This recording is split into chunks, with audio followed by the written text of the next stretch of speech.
Hi, I'm Lou with another episode of My Car Story, and today I wore the specific shirt for the specific color car, and I'm with Jason Paynter. Now, Jason, how many cars do you have in your collection? I've got 12. And we're in Louisville, Kentucky today, so a little bit far from where I'm usually at.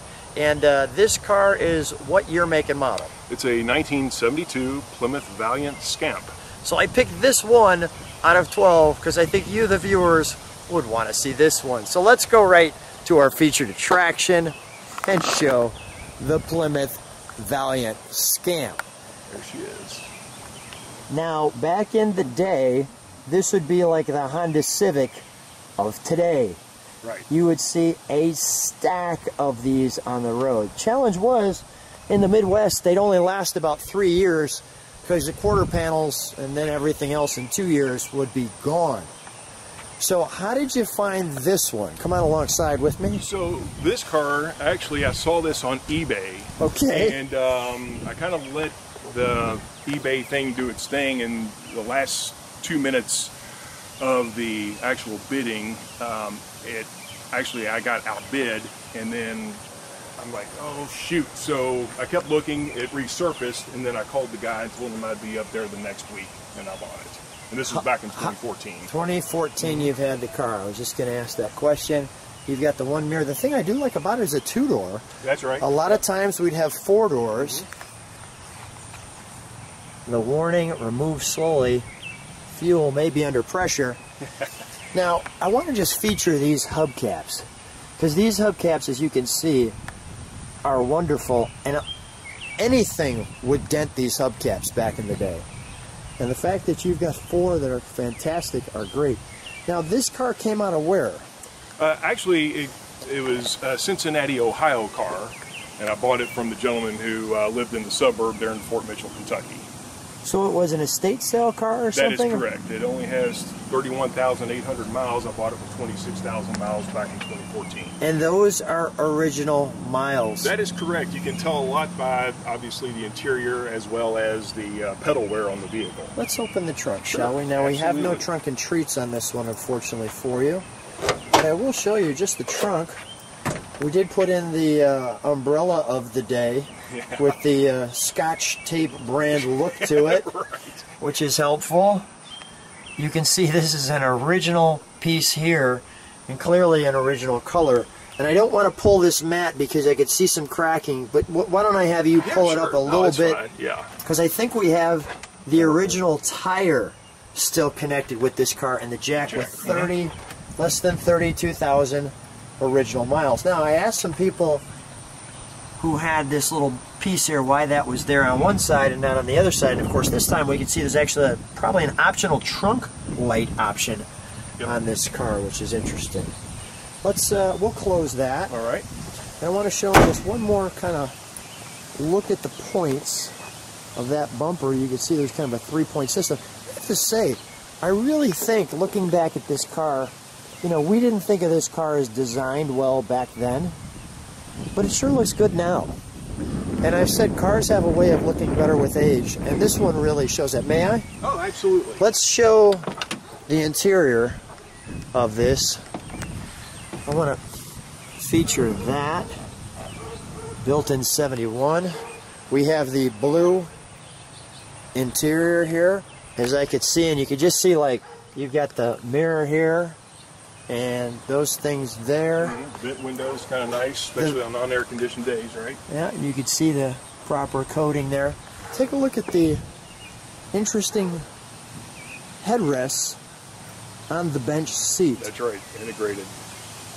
I like that. And of course, integrated. The seat moves up, but so would the passenger. Everybody moves up. Let me show the overall instrumentation there.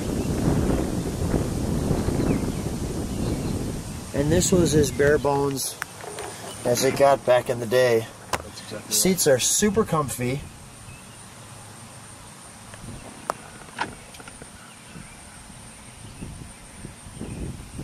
I do like the fact that they have real gauges, not just idiot lights. And the fact that this car is so original. Nothing over there indicating what it is. I want to show those miles.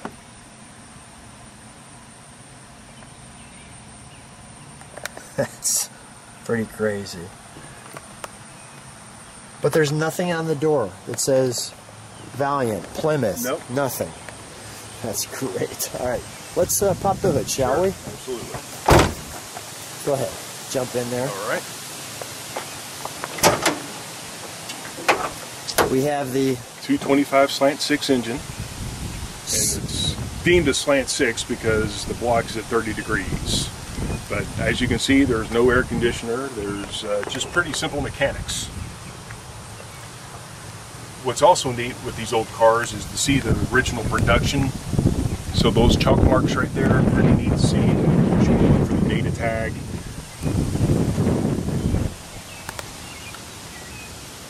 Oh, that's great.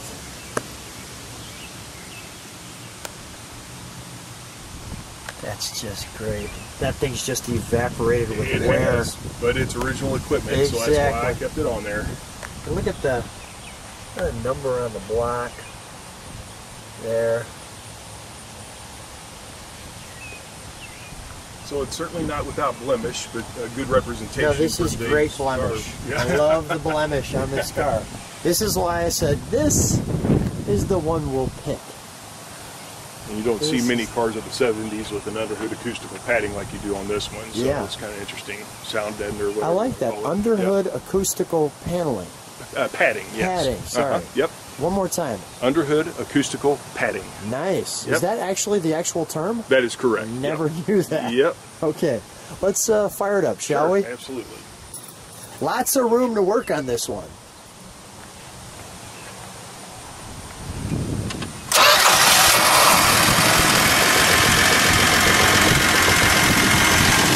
Does the horn work? Go ahead, give it a beat. Nice, that's authoritative. Give it a little kick now. It sounds like you got a little high idle.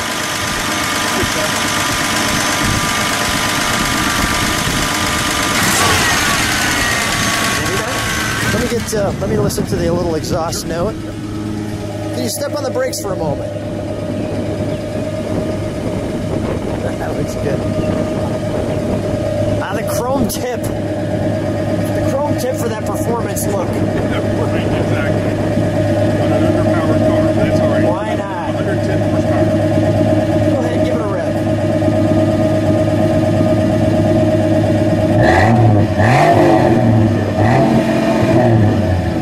Sounds a little more throaty than I thought. So Jason, I think we gotta take this one for a ride. Let's do it. Absolutely. Here we are in the 1972 Plymouth Valiant Scamp. And by the way, we're going to go over a speed bump. I just want to show people the hood. You can see, just like being in a luxury boat, that it was just like hitting a wave. We didn't, Right. we didn't feel it much. Yep. It was a smooth cruise. How do you like driving? I love it. It's days of old, really. There's nothing too sophisticated about this old car. It's a 225 slant 6 inline vehicle. It's back in the day, it was deemed an economy car. So back in 1972, this car was an economy car built by Chrysler Corporation, sold as the Plymouth Scamp. There were 49,470 of these Scamps produced. How many do you see now? I don't ever hardly see any, Exactly. to be honest with you, which We is one went of the from- reasons why I bought it. Yeah, we went Right. from 49,000, and the problem was rust. Yep, a lot of them had some rust problems. In 3 years, the quarter panels would literally be gone. Right, yep. So, but the engines wouldn't, so it's the power plant in these cars that'll last you forever. yeah, they were just fantastic, Absolutely. without a doubt. But it's a very simple vehicle. There's not a lot to it. There's no power locks. There's no power windows. I want to show people there's another road. Yep. Look, nothing. Go ahead, give it some acceleration. No, go ahead, give it some acceleration. I'm kidding you, that was acceleration. That's right. Well, welcome to 1972 from an inline 6. Exactly. Although it clearly would get up a little bit. Yeah. Yeah, it wasn't completely. We're gonna right. get stuck in traffic. Exactly. Yeah, no, it was a great car. I just want to show people a little bit of what we're seeing, because the Louisville area is really beautiful here. Well, thank you. We've been here all our life, really. As you can see, the trees and the houses and the sun hitting it. That looks just great. Well, Jason, what a treat. Thanks so much for being on My Car Story. Absolutely, Lou. What Thank fun. you for inviting me to be on it. Absolutely. My pleasure.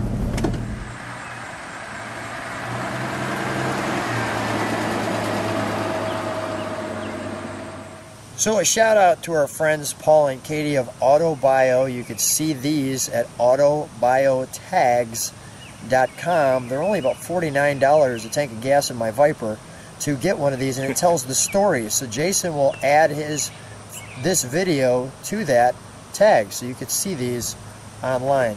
And Jason, it was good that they put us together. You have Absolutely. a podcast too? Tell me about that. Yeah, so it's called the Classic Car Corner Podcast. And how do people get to it? well, it's www.theclassiccarcorner.com.